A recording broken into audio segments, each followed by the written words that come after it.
Историскиот настан го воодушеви светот и им помогна на луѓето да гледаат со надеж кон иднината. На 20 јули 1969 година милиони луѓе се собраа пред нивните телевизори за да гледаат како двајца американски астронаути прават нешто што никој досега не го направил.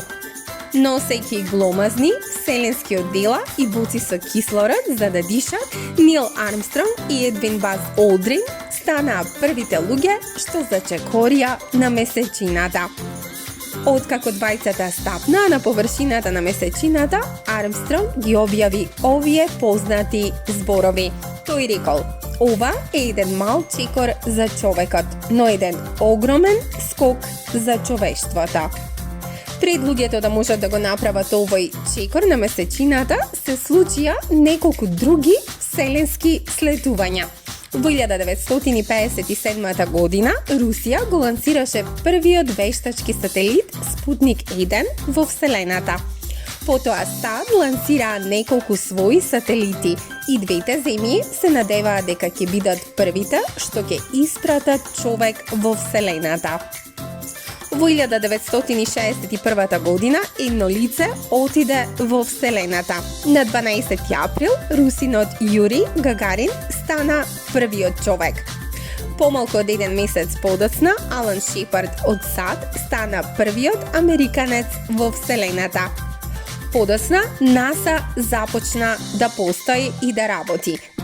На 16 јули 1969 година вселенското летало Аполо 11 се подготвило да лансира екипаж од тројца астронаути во Вселената. Представниците на НАСА ги избраа Нил Армстронг, Баз Олдрин и Майкл Колинс како астронаути кои ќе го направат историското патување од Земјата на Аполо 11.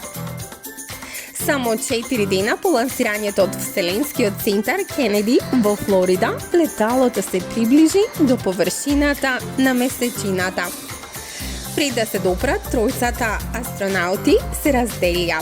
Колинс се качи на командниот модул на Аполо 11 Колумбија, каде што ќе остане во орбитата околу месечината.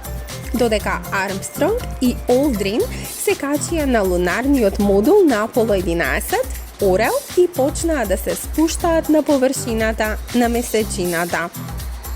Многу од луѓето кои што го гледаа слетувањето на телевизија и не знаеа дека на Игл му останаа само 20 секунди гориво за слетување во овој момент.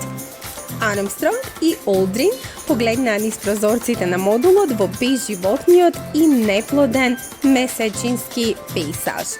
Откако поминаа 6,5 часа, парот внатре во Игл се подготви да излезе од модулот. Како командант на мисијата, Армстронг излезе прв и стана првиот човек на месечината.